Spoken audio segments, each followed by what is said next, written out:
It's official, boys. The minigun, it's officially dead. One of the most broken loadouts in all of Phantom Forces. Gone. Forced into the abyss by the most recent major patch. Well, mostly. If you don't know what I'm talking about, there used to be a loadout that you could put on the M231 that would basically turn it into an orbital beam weapon with 100 rounds, and you wouldn't even have to aim to be able to ruin everyone's good time. And I know that because as soon as I saw another person in a lobby with it, it would turn my mood into a blob of anger. However, it wouldn't be as much of an annoyance without this right here, the Halbeck device, which is a barrel attachment that takes your vertical recoil, turns it flat on its head, and shoots your muzzle basically straight into the floor on a lot of guns. Sounds good to have negative recoil in concept, but in practice, it sparks the feelings of, whatever the opposite of happiness is. Sadness, I think, would be an apt word here. That and many other painful reasons is why this one single attachment may just be the most hated and underused attachment in all of Phantom Forces. But going into 2023, Phantom Forces is 8th year open to the masses, and the Halbeck device having seen a balance change, we've got to see if it's actually any good, and the answer may actually surprise you.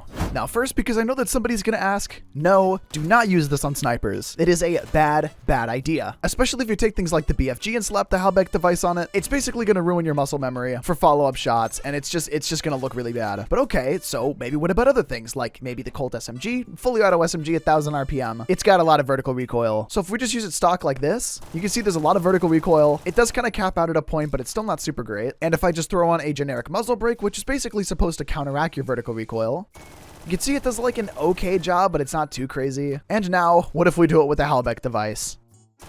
Yeah, it just makes you shoot like straight down. It literally flips where your recoil goes completely the other direction. Does that mean that it's completely unusable though? No, it doesn't mean that it is. It's just basically going to mess up your muscle memory, you know, that I'm sure that you've been practicing with for God knows how many years you've been playing PC games. Because typically you're supposed to pull down to counteract recoil. If you do that, you're shooting the floor. One of the other things that I know me and a lot of other people do is they take these higher recoil guns and they aim chest level, so that way the recoil goes straight to the other player's head.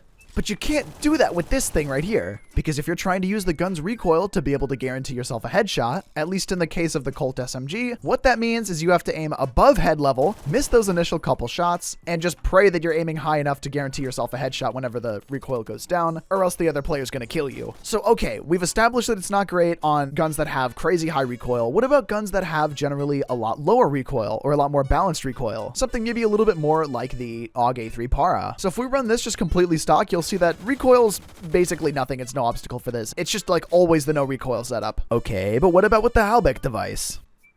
Huh, isn't that interesting? It's also basically unaffected for the most part. It may not serve a crazy purpose, but your recoil is basically unaffected. It bottoms out super quick. You can still kind of snipe enemies with it. It's not a huge deal. So, okay, so what's going on here then? What I've kind of figured out after trying this on several guns is that the higher the base recoil is for the gun, the worse the negative recoil is going to be. Because like I said, it basically takes the recoil and flips it completely on its head. Another way that I can show this is if I take the gun from earlier that I was talking about, the M231, keep it basically completely stock here, and then I just fire it like this.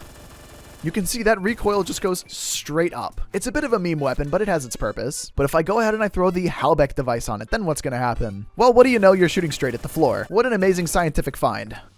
You can see that the hit markers weren't even lined up with the freaking sight, dude. No way. So we've done it. We figured it out with science, of course. The higher the base recoil for the gun is, the worse that it's going to be affected by the Halbeck device, and the more likely you are to want to use a different barrel attachment. But what does this mean for other guns that are just a bit more generic? Let's take, for instance, just a pretty stock AKM, right? Recoil's like a little bit bouncy, not crazy, not completely unusable, but it's something that you're probably going to want to use some attachments for. So if I go ahead and put some R8 attachments on it, recoil's a little bit better. Not crazy. Okay, I don't know where you came from. I was just shooting at the wall, but okay. But like I was trying to say though, with attachments, pretty good.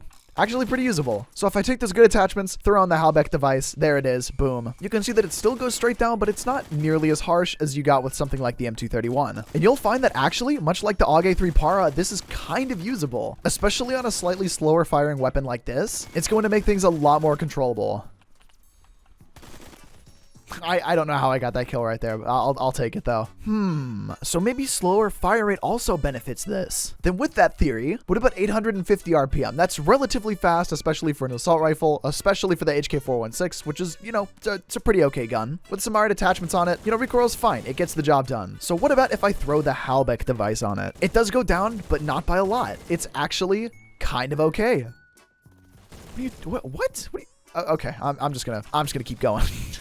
I don't know what bro was doing up there. So you can see that even aiming chest level, it's not super bad. I'm getting a little bit more leg shots maybe than I'd like to, but it's pretty functional, honestly. Honestly, I'm a little bit impressed with how this is performing so far. Now, all right, unfortunately, I knew this was coming because yeah, they kind of broke the Groza one in the most recent update too. So, yeah, recoil is just a little bit chaotic. So what if we throw the Halbeck device on it? I'm also gonna change the sight too because I don't want to use a Z point.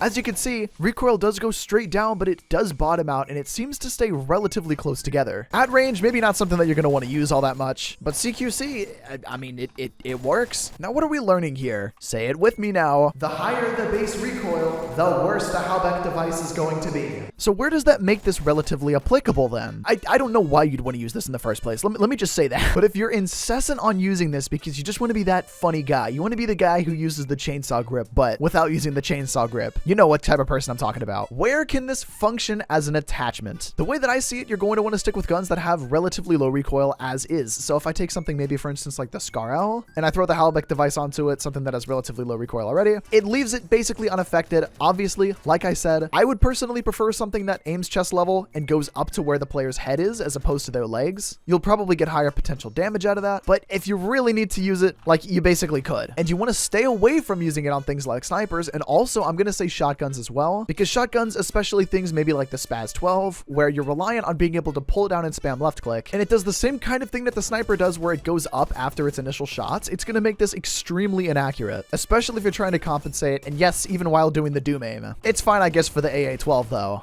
Are you sure that they nerfed the shotguns? I'm starting to think that they didn't.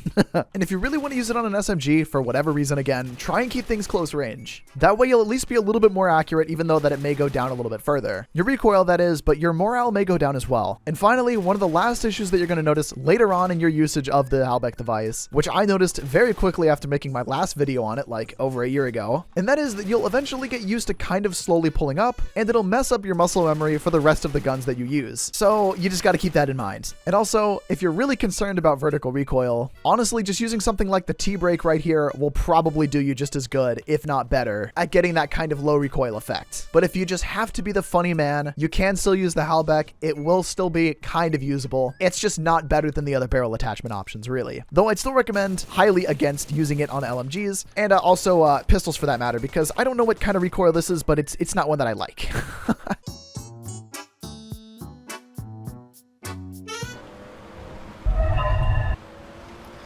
Oh no, the NPCs are scaring me. No, save me! They're shooting at me. Yeah, watch out for that pole. Yeah, what'd I say?